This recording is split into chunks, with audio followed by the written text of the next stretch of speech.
मन्नत एंड मुराद यानी कि इन दोनों की जब मुलाकात हो जाती है तो इनके दरमियान फैसला हो जाता है कि दोनों एक दूसरे के साथ ही सारी ज़िंदगी निभाएंगे। यानी कि अब देखेंगे कि मुराद को भी मन्नत बेहद पसंद आ गई है और बस दिल ही दिल में पहली नज़र में ही उसके बारे में सोचता रहता है। लेकिन फिर भी अपनी माँ से उसने इसके बावजूद कहा है कि मेरी शादी उस मोटी आंटी के साथ करवा दें, लेकिन उसकी माँ कहती है कि ऐसा नहीं हो सकता, मुझे ये बात बिल्कुल भी कबूल नहीं है। मैं अपने बेटे के साथ इतना बड़ा धोखा नहीं कर सकती हूँ। बहरहाल उसकी माँ को बहुत ही खुदगर्ज किस्म की औरत दिखाया गया है कि वो सिर्फ और सिर्फ अपनी अना की खातिर, अपने आगे होने की खातिर अपने बेटे को उसकी ज़िंदगी दांव पर लगा देती है और उसका क्या हश्र करती है। और आप देखिएगा कि जैसे ही पहले थे वो मन्नत तो काफ़ी पसंद करती थी कि बहुत अच्छी लड़की है, रिश्ता करना है तो इधर ही करना, लेकिन जैसे ही उसको पता चलता है कि वो लड़की पसंद करता है जिसका नाम मन्नत है, और देख के वो हैरान हो जाती है और अपने बेटे के मुंह पे ज़ोरदार थप्पड़ मारती है, क्योंकि वो तसव्वुर भी नहीं कर सकती कि उसका बेटा उसकी मर्ज़ी के ख़िलाफ़ पानी भी पिए। इसलिए उसने ये पक्का फ़ैसला कर लिया और कहती है कि तुम्हारी जुर्रत कैसे हुई इतना बड़ा फ़ैसला लेने की, तुम आखिर सोच भी कैसे सकते हो कि ऐसा हो सकता है। मैं कभी ज़िंदगी में तुम्हारी शादी तुम्हारी मर्ज़ी से नहीं करवाने वाली हूँ।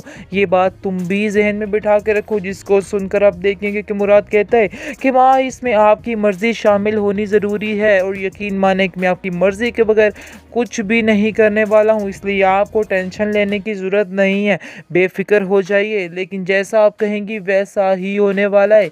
आप देखेंगे कि वो कहती है कि आइंदा से ये ख्याल अपने दिमाग में मत लाना कि तुम जो सोच रहे हो वैसा हो जाएगा, क्योंकि ऐसा तो मैं हरगिज़ नहीं होने दे सकती हूँ। तुम जो सोच रहे हो ऐसा तसव्वुर भी मत करना। आगे से मुराद कहता है कि जी मुझसे गलती हो गई है, आप ऐसा क्यों कर रही है। लेकिन उसकी माँ को समझ आ चुकी है कि मेरा बेटा उसके बगैर नहीं रह सकता है, इसलिए अब उसको समझ आ चुकी है और उसको बार बार मज़ीद जलील करती है और कहती है कि ये बात अपने दिलो दिमाग से निकाल दो जो कुछ तुम सोच रहे हो।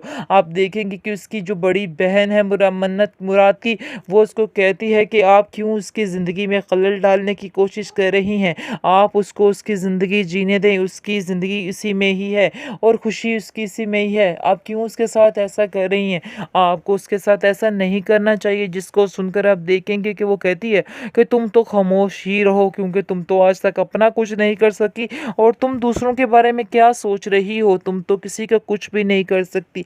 ये सुनकर आप देखेंगे कि मुराद को काफ़ी तकलीफ़ होती है कि मेरी बहन के बारे में ये सब कुछ कहा जा रहा है। इस पर मुराद कहता है कि आप खामोश हो जाइए और जैसा वो कर रही हैं वैसा ही इनको करने दीजिए, क्योंकि उन्होंने भी मेरी बात नहीं सुननी और अपनी ही मर्ज़ी करनी है। दूसरी तरफ आप देखेंगे कि जैसे ही मन्नत बात करती है अपने घर वालों से, लेकिन उसके जो घर वाले हैं वो बिल्कुल भी नहीं मानते।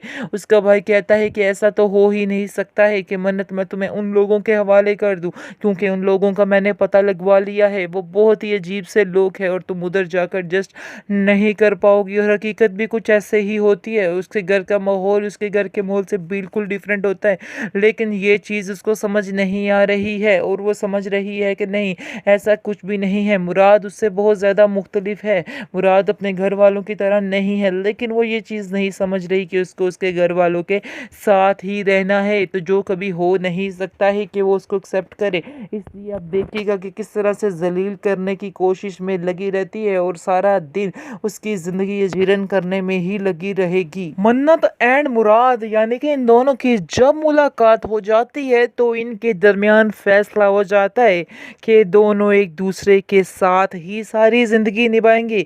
यानी कि अब देखेंगे कि मुराद को भी मन्नत बेहद पसंद आ गई है और बस दिल ही दिल में पहली नज़र में ही उसके बारे में सोचता रहता है। लेकिन फिर भी अपनी माँ से उसने इसके बावजूद कहा है कि मेरी शादी उस मोटी आंटी के साथ करवा दें, लेकिन उसकी माँ कहती है कि ऐसा नहीं हो सकता, मुझे ये बात बिल्कुल भी कबूल नहीं है। मैं अपने बेटे के साथ इतना बड़ा धोखा नहीं कर सकती हूँ।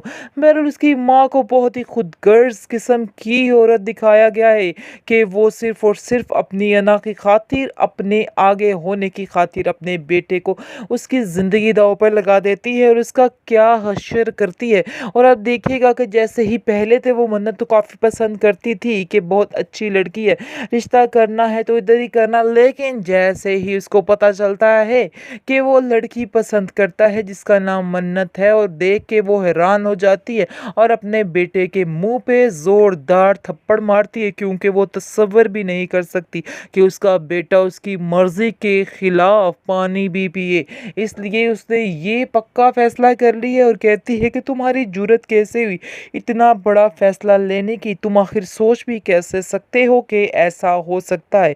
मैं कभी ज़िंदगी में तुम्हारी शादी तुम्हारी मर्ज़ी से नहीं करवाने वाली हूँ, ये बात तुम भी जहन में बिठा के रखो। जिसको सुनकर आप देखेंगे कि मुराद कहता है कि माँ इसमें आपकी मर्ज़ी शामिल होनी ज़रूरी है, और यकीन माने कि मैं आपकी मर्ज़ी के बगैर कुछ भी नहीं करने वाला हूँ, इसलिए आपको टेंशन लेने की ज़रूरत नहीं है, बेफ़िक्र हो जाइए। लेकिन जैसा आप कहेंगी वैसा ही होने वाला है। आप देखेंगे कि वो कहती है कि आइंदा से ये ख्याल अपने दिमाग में मत लाना कि तुम जो सोच रहे हो वैसा हो जाएगा, क्योंकि ऐसा तो मैं हरगिज़ नहीं होने दे सकती हूँ। तुम जो सोच रहे हो ऐसा तसव्वुर भी मत करना।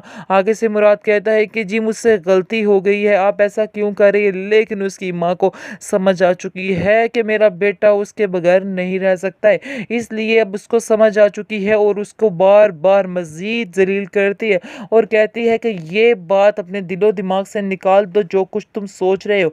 आप देखेंगे कि उसकी जो बड़ी बहन है मन्नत मुराद की, वो उसको कहती है कि आप क्यों उसकी ज़िंदगी में खलल डालने की कोशिश कर रही हैं, आप उसको उसकी ज़िंदगी जीने दें, उसकी ज़िंदगी इसी में ही है और खुशी उसकी इसी में ही है, आप क्यों उसके साथ ऐसा कर रही हैं, आपको उसके साथ ऐसा नहीं करना चाहिए। जिसको सुनकर आप देखेंगे कि वो कहती है कि तुम तो खामोश ही रहो, क्योंकि तुम तो आज तक अपना कुछ नहीं कर सकी और तुम दूसरों के बारे में क्या सोच रही हो, तुम तो किसी का कुछ भी नहीं कर सकती।